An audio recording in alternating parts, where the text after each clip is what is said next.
docteur Tidiane Gadiaga lay wuyoo. Moi chef de division système d'information sanitaire et sociale au ministère de la santé et de l'hygiène publique bu ñu waxee balaa ñuy dugg ci biir hackathon bi bu ñu waxee division système d'information sanitaire et sociale tey jii loolu lan lay tekki. waaw jërëjëf Aziz donc ci invitation bi d'abord et question bi nga posé aussi nekk na lu am solo. bu ñuy wax division du système d'information sanitaire et sociale bi nga xam ne mi ngi ci biir ministère de la santé et de l'hygiène publique benn bànqaas la boo xam ne moom mooy toppatoo lépp lu jëm ci données ak statistiques sanitaires donc bànqaas la boo xam ne moom mooy dajale maanaam di collecter lépp loo xam ne ñu ngi koy liggéey ci biir structure sanitaire yi di ko analyser et que données yooyu mu transformer ko en une information jébbal ko autorité bi pour que autorité bi mën ci jël une décision. Donc loolu moom mooy liggéeyu division du système d'information sanitaire. données yooyu naka ngeen di def ba recueillir ko ndax moom ay ñoo xam ni ñoo nekk ci wàllum santé ñoo leen di jox données yi wala da ngeen dem recueillir ko sur place naka ngeen di defee liggéey boobu. waaw données yooyu nag bépp structure sanitaire bu nekk ci dëkk bi que muy poste de santé que muy centre de santé wala hôpital dafa am ñoo xam ne ñoo fa teg boo jëlee poste de santé dafa am infirmier chef de poste ak sage-femme ñooñu heure bu weer bi deewee dañuy ñëw à travers donc seeni registre yi ñuy utiliser ñu compiler xool ci weer wi ñaata nit la ñu gis ci biir structure bi ci nit ñi ñu gis ñëpp aussi ñaata ñoo ci am telle maladie ñaata xale lañ ci ñàkk ñaata femme lañ fi ñoo fi ñëw également ci consultation prénatale donc système boobu dispositif boobu la ñu teg boo xam ne donc bépp structure donc dañuy collecter données yi maintenant nag dafa am ci benn plateforme boo xam ne moom la ñuy dugal données yooyu d'ailleurs loolu sax moom moo gën a indi donc hackathon bi dinañ ci gën a ñëwaat incha allah. Parfait alors sànq yaa ngi koy wax nu ñuy recueillir données yi xaw na jafe vous parlez de registre après naturellement day am na ba léegi mais jamono ji ñoo ñu gis ne teg nañu wàllum digitalisation ak yi ni mel est-ce que yooyu outils également ñoom à leur niveau dañ koy recueillir ngir yéen directement ngeen am ci accès. Très bien loolu dafa nekk loo xam ne c'est une orientation des plus hautes autorités donc du pays donc fu mu nekk nii ñun ndigal bi nga xam ne jot nañ ko au niveau du ministère de la santé dañoo war a def le tout ba accélérer lu ñuy wax la digitalisation donc du secteur de la santé et loolu aussi service technique au ministère bi ñi ngi ci donc au niveau également des structures de santé donc fu mu nekk nii donc ñi ngi teg ay jéego yoo xam ne ñi ngi accélérer donc tout ce qui concerne la digitalisation aussi. Parfait. Alors Aziz ñu dikk nag ci ponk bi di hackathon. hackathon bi nga xam moom ngeen war a amal ni ki samedi tey jii lan moo waral ngeen toog ba ci nga nañ def hackathon pour permettre nit ñi ñu participer meilleure production yi ñu jël ko. Voilà jërëjëf Aziz nga permettre ma peut-être avant may tontu ci question bi. ma revenir ci ñaari concept yu am solo. benn bi moom mooy hackathon. pourquoi ma bëgg ci ñëwaat parce que démb bi ñu defee annonce bi. première question boo xam ne suñu benn naataango médecin daf ko laaj daf ne lan mooy hackathon. parce que dafa nekk jargon boo xam ne c'est pas courant ñun surtout au niveau du domaine médical. ñu koy utiliser et c'est normal donc tey jii. bala ñuy ñëw ci njëriñu hackathon bi il faut également ñu expliquer lan mooy hackathon parce que tamit c'est important nit ñi xam ko juste que par rapport ak suñu contexte di wax ne que hackathon benn ndaje la boo xam ne dañuy boole donc plusieurs profils ay informaticiens ay développeurs de logiciels ay analystes de données et que ñooñu ñu réfléchirandoo ensemble ci benn durée bu ndaw pour indi benn solution numérique afin donc ñu mën a régler benn problème ñun nag suñu problème c'est un problème de santé publique donc ñoom dañ leen di dajale ñu réfléchir loolu ñu wax leen lii mooy suñu problème ñoom ñu indil ñu ci donc une solution donc numérique et c'est important que ñu revenir ci premier concept boobu deuxième concept bi moom mooy wax naa ko léegi mooy la plateforme DHIS2 dañ koy faral di tudd tey jii dafa nekk plateforme boo xam ne comme ni douane peut-être d'utiliser lu ñuy wax système gaynde ñun secteur de la santé moom mooy suñu jumtukaay boo xam ne moom la ñuy utiliser pour collecter données yi pour di ko analyser et que di ko jébbal autorité bi tey jii toutes les structures sanitaires maanaam poste de santé yeeg centre de santé yi ñoom ñëpp yi nga xam ne ñu ngi ci Sénégal à la fin du mois dañuy dajale seeni statistiques dugal ko ci biir plateforme boobu maintenant nag plateforme boobu liñ ci seetlu pour tontu ci sa laaj bi dafa am ay sooxe yoo xam ne ni ñuy rapporter peut-être des na des fois day am ay juum ci ni ñuy saisir des fois dafay am ay doublons des fois aussi ñu ne nit ki à la fin du mois jox ñu suñuy données balaa par exemple le 10 malheureusement mu tardé donc wala mu am ay champs yoo xam ne waroon nañ ko saisir malheureusement saisir ñu fàtte ko donc toutes ces erreurs moom ak incohérences yooyu moom moo waral ñu ne tey au niveau du ministère de la santé avec nos partenaires nañu organiser benn hackathon benn ndaje boo xam ne dina boole donc tous ces spécialistes pour que ñoom ñu réfléchiral ñu sur comment donc régler ce problème donc loolu moom mooy donc moo indi en fait hackathon bi au niveau du ministère de la santé mu doon quand même Alioune Diop une belle initiative le fait que ñu fexe ba boole ñëpp surtout yu xam-xam yu wuute ngir trouver une solution à cette grande problématique là mutualiser dafa baax boo boolee compétence yu bari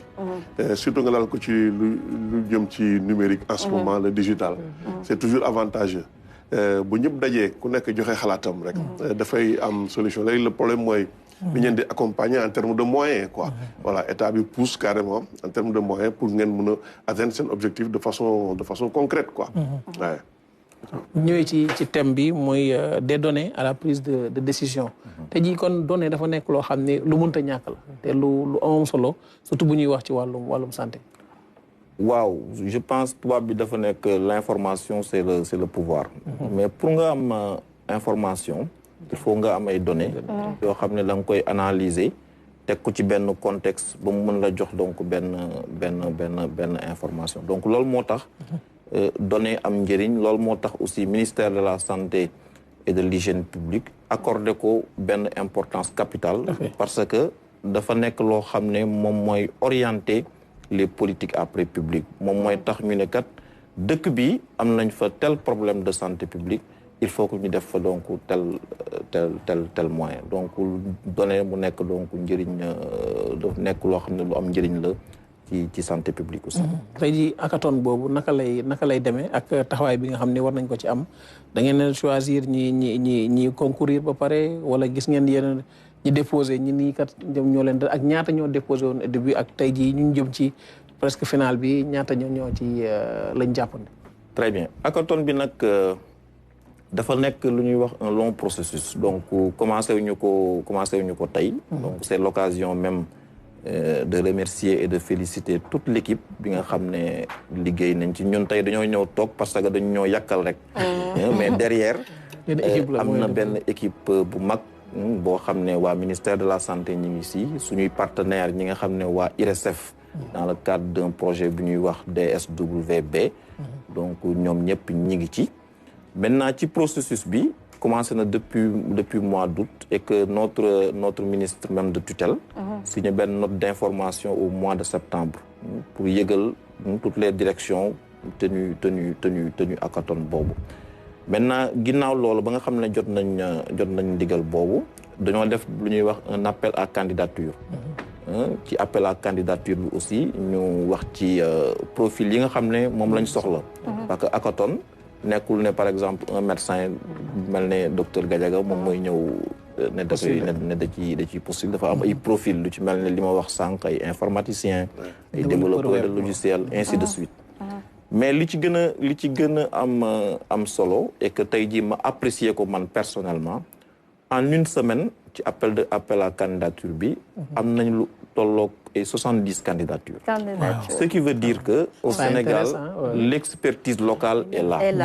waaw dégg naa sànq sama naataangoor bi doon wax par rapport ak médecins yi ak expertise locale bi fi am ak plateau médical bu amul bi mais l'expertise locale est là donc plus de 70 candidatures yoo xam ne en une semaine déposé nañ ko avec donc des profils très intéressants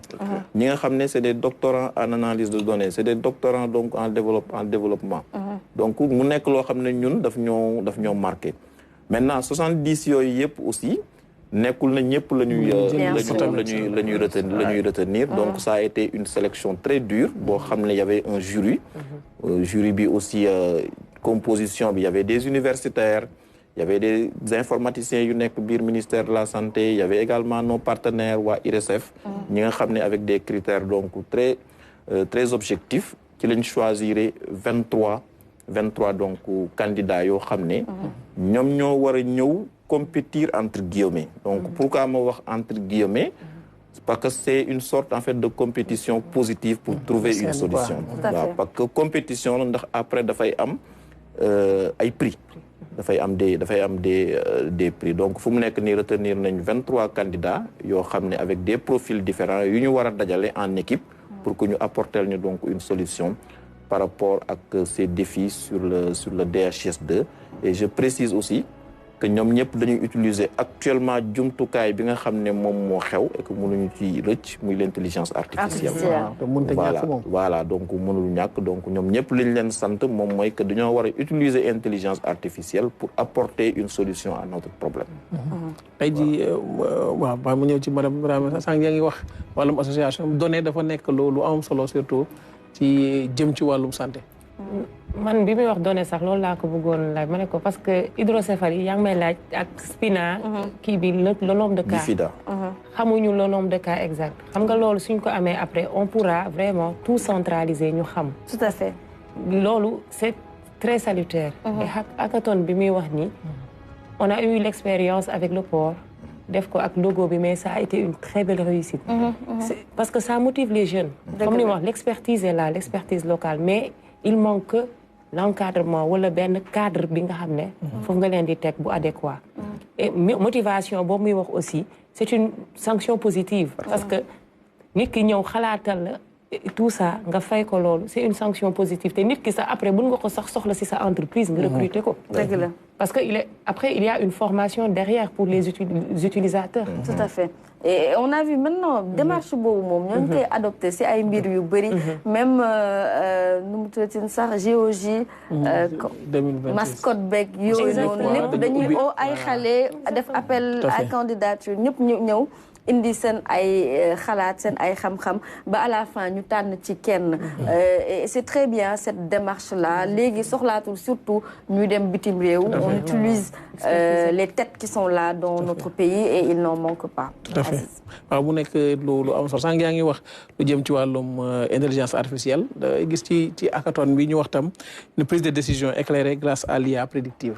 loolu buñ koy tekki lal maanaam duñ bokkul ak IA bi nga xam ni moom la base ñëw rek defar mbiram ni naan nañ ci jaar voilà très bien donc loolu aussi lu am solo la boo seetloo hackathon pour ren bi ci suñuy thématique dañ ko axé ci ñeenti domaine benn bi moom mooy paludisme beneen bi mooy tuberculose beneen bi mooy VIH bu mujj bi mooy les maladies non transmissibles lu ci mel ne diabète ak hypertension artérielle et loolu aussi je pense même ñun ñëpp xam nañ ne que c'est des problèmes de santé publique c'est des problèmes yoo xam ne tey jii Sénégal daf ko am bu baax a baax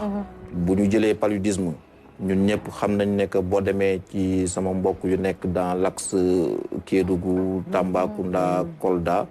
foofu tey jii di nga gis sax gox yoo xam ne téeméeri nit yoo gis astafurlah junni nit autant pour moi yoo gis lu ëpp ñetti téeméer dañ ci am paludisme donc ce qui veut dire que c'est un problème ci zone yooyu tey jii boo jëlee tuberculose dernière donnée yi nga xam ne am nañ ko rek ci semestre bii passé plus de 7000 cas de tuberculose par exemple pour un semestre et que lu ëpp presque lu jege 40% mi ngi ci biir Dakar donc ça c'est des problèmes donc de santé publique diabète dernière études yu ñu wane fii avec l'enquête STEPS aussi c'est la même chose actuellement prévalence bi mi ngi yokk bu baax et que mi ngi gën a yokk dans certaines régions maintenant utilisation intelligence artificielle par rapport ak hackathon bi lu muy jëriñ pour des prédictions tey jii profil yooyu ñu tànn bu ñu amee yenn données yoo xam ne c'est sur 5 ans ci ginnaaw wala sur 10 ans ci ginnaaw concernant paludisme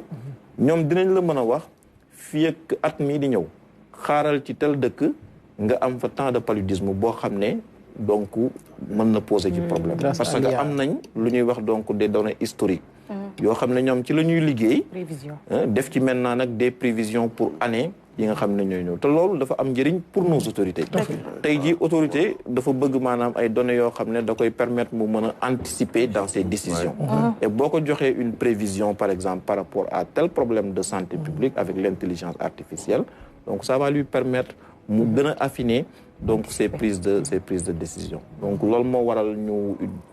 teg hackathon bi avec une bonne utilisation donc de l'intelligence artificielle tey jii boo nee hackathon yaa ngi ko wax sànq am na ay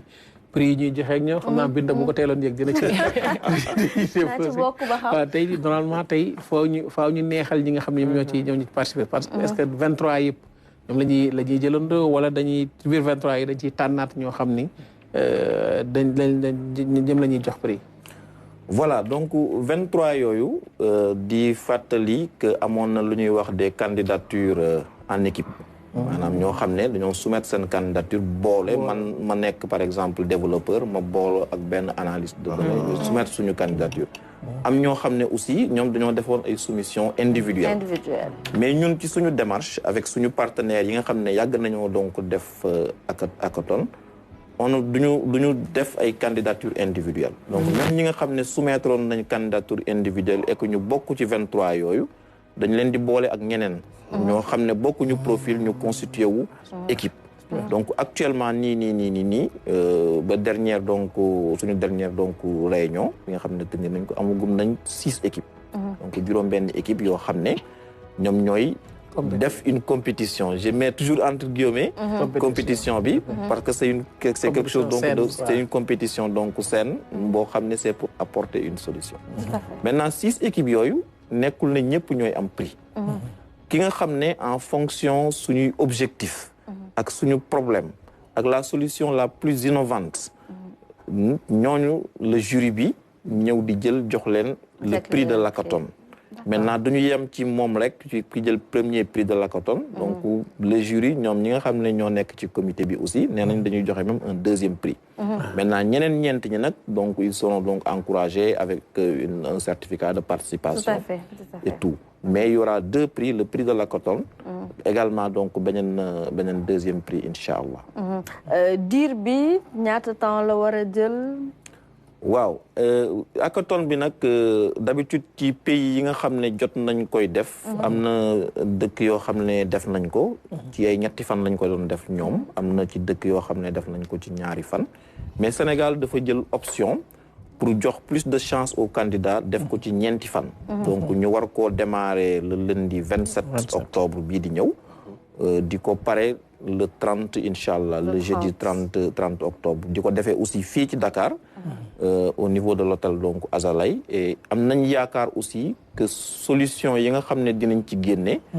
dina dimbale autorité bi dina dimbale donc le ministre pour que ces décisions donc soient des décisions éclairées am na solo donc njeexital bi au final moo di gën a ñoŋal en tout cas lépp lu jëm ci wàllum santé traitement des données yi nga xamante ne saa su ne yéen da ngeen koy soxla comme ni nga ko waxee pour prévision état bi pour waajal suñu bopp waajal suñu plateau médical parce que Alioune suñu xamee ni amaana Ziguinchor fii ba dans quelques années fii ba quelque temps yile problème dafay gën a bëri yile feebar dafay gën a yaatu loolu day tax ba amaana plateau médical bi ñu gën koo gaaw a toppatoo. parce que dañuy wax ne boo ñëwee ci suñu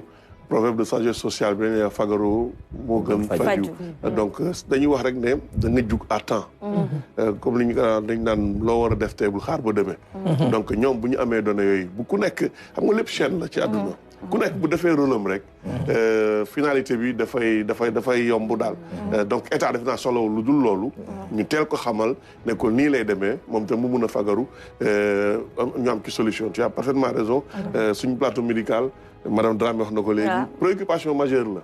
vraiment ñu am plateau médical yoo xam ne nekk na au top quoi dafa laaj moyen dafa laaj collaboration dafa laaj partenaire coopération bilatérale et cetera. données fiables. voilà yooyu bu ñu ko boolee rek defe naa dina fluide quoi. parfaitement. am na solo alors merci beaucoup. waaw tey jii taxawaay bi surtout bi ñu war a gën a am ci kii bi dama dikkaat ci données yi nga wax sànq te day wax ñi def analyse sanitaire pour évaluation des risques